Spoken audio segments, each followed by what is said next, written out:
চাই তেমন দুনিয়ারও কল্যাণ চাই। কোন মানুষ নেই যে দুনিয়ার কল্যাণ চাই না। সকল মানুষ দুনিয়ার ভালাই চাই, কল্যাণ চাই। আর মুমিন মুসলিম দুনিয়া আখিরাত উভয় জগতের কল্যাণ চাই। কোন মুসলিমও নয় এমন নেই যে শুধু আখিরাতের কল্যাণ চাই, দুনিয়ার কল্যাণ চাই না, এটা নয়। আর আল্লাহ পাক চাইতে বলেছেন। আল্লাহ পাক রব্বুল আলামিন সূরা বাকারাতে বলেছেন যে ফামিনান নাস মান ইয়াকুলু রাব্বানা আতিনা ফিদ দুনিয়া ওয়া মা লাহু ফিল আখিরাতি মিন খালাক। মানুষের মধ্যে কতক মানুষ আছে যারা বলে রব্বানা আতিনা ফিদ দুনিয়া, আল্লাহ আমাদেরকে ইহ জগতে দাও, দুনিয়া দাও, দুনিয়ার নেতৃত্ব দাও, পয়সা দাও, ধন দাও, জন দাও, মান ইজ্জত দাও, সুস্থতা দাও। দুনিয়া চাই, শুধু দুনিয়ার ভোগ বিলাসের সামগ্রী চাই কতক মানুষ।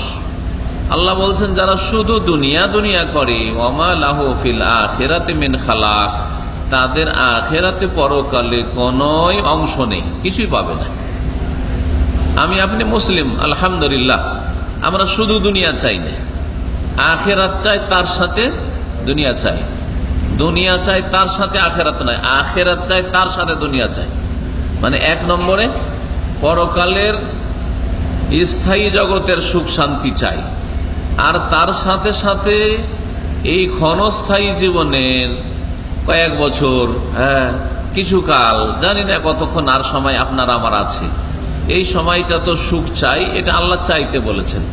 তারপরের অংশে আয়াত আল্লাহ বলছেন ওয়ামিনান নাস মান ইয়াকুলু রাব্বানা আতিনা ফিদ দুনিয়া হাসানা ওয়া ফিল আখিরাতি হাসানা ওয়া কিনা আযাবান নার। আর কতক মানুষ আছে যারা বলে রব্বানা আতিনা ফিদ দুনিয়া হাসানা, হে আমাদের প্রতিপালক, হে আমাদের রব, হে আমাদের মালিক, আতিনা ফিদ দুনিয়া হাসানা, ইহ জগতে আমাদেরকে কল্যাণ দান করো, মঙ্গল দান করো, ভালাই দান করো, ওয়া ফিল আখিরাতি হাসানা, আর পরকালেও আমাদেরকে কল্যাণ দান করো, হাসানা। এই দোয়াটি এত ব্যাপক অর্থপূর্ণ দোয়া যে এর চাইতে ভালো দোয়া আপনি নিজেও বানাইতে পারবেন না, আর কোরআনে বা হাদিসেও আপনি খুঁজে পাবেন না এর চাইতে ভালো দোয়া। এই জন্য নবী করিম সাল্লাল্লাহু আলাইহি ওয়াসাল্লাম সবচাইতে বেশি এই দোয়াটি করতেন, সবচাইতে বেশি এই দোয়াটি করতেন, যেমন হাদিসে রয়েছে। কেন? এতে দুনিয়ার এমন কোন উপকারী জিনিস নেই যা চাইলেন না, দুনিয়ার এমন কোন ক্ষতিকর জিনিস নেই, অপকারী নেই, যার অনিষ্ট থেকে আপনি আশ্রয় চাইলেন না। কারণ হাসানা মানে শুধু ভালোটা না, মন্দ থেকে বেঁচে থাকা, মন্দ থেকে মুক্ত থাকা, ঠিক না? তাহলে এই দুনিয়ার হাসানা দিয়ে দুনিয়ার সমস্ত ভালো কিছু চাইলেন, আর দুনিয়ার যত ক্ষতিকর জিনিস আছে সব থেকে আপনি আশ্রয় চাইলেন। কারণ যতই সুখ থাক, আপনার ধনের অভাব নেই, আপনার ক্ষমতার অভাব নেই, আপনার দুনিয়ার যেসব সুখ শান্তির সামগ্রী লাগে তার অভাব নাই, কিন্তু বাড়িতে যদি একটু শোক পড়ে যায়, এটা ছেলে মারা গেছে রাষ্ট্রপতি প্রধানমন্ত্রীর বাড়িতে, ঠিক না? আর পয়সার তো অভাব নাই, দেশে পয়সা আটে না, দেশে পয়সা আটে না, বিদেশের ব্যাংকে, ওই সুইস ব্যাংকে রাখছে, সুখ শান্তির শেষ নাই। কিন্তু একটা শুধু ছোট্ট একটা দুর্ঘটনা ঘটেছে, কেউ মারা গেছে বাড়িতে, আর না হলে কেউ দুর্ঘটনায় হাত পা ভেঙেছে, হাসপাতালে ভর্তি আছে, বুঝলেন? তো হাসানা হইল কি আপনার বাড়িতে? কল্যাণ নেই, তাহলে বোঝা গেল। তো রব্বানা আতিনা ফিদ দুনিয়া হাসানা, দুনিয়ার সমস্ত কল্যাণ চেয়ে নিলেন, আর সমস্ত অমঙ্গল অনিষ্ট থেকে আপনি আল্লাহর কাছে নিরাপত্তা চেয়ে নিলেন। ওয়া ফিল আখিরাতি হাসানা, আখিরাতের সার্বিক কল্যাণ, আপনার মত থেকে শুরু করে ওই জান্নাত যাওয়া পর্যন্ত যতগুলি স্তর আছে সবগুলির সমস্ত কল্যাণ ভালোগুলি চেয়ে নিলেন।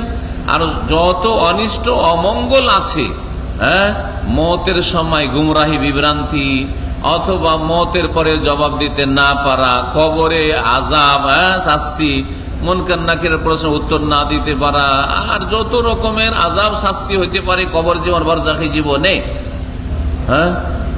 আর তারপরে আপনি চলে যাওয়ার পরে আপনার ওই চলে যাচ্ছেন ওই সময় দুশ্চিন্তা, এটাও অনিষ্ট। আপনার স্ত্রীকে নিয়ে, ছেলে মেয়ে নিয়ে, তাদের দেখার কেউ নেই, তারা এখনো নাবালক, এতিম বিধবা, কে দেখবে? এই সমস্ত থেকে মুক্ত হওয়া, আর তারপরে জাহান্নাম থেকে বেঁচে যাওয়া, জবাব দেওয়া থেকে, জবাবদেহি থেকে বেঁচে যাওয়া, বিনা হিসাবে জান্নাত পাওয়া, হিসাব সহজ হওয়া, সমস্ত কিছু শামিল আফিল আখিরাতে হাসানাতে।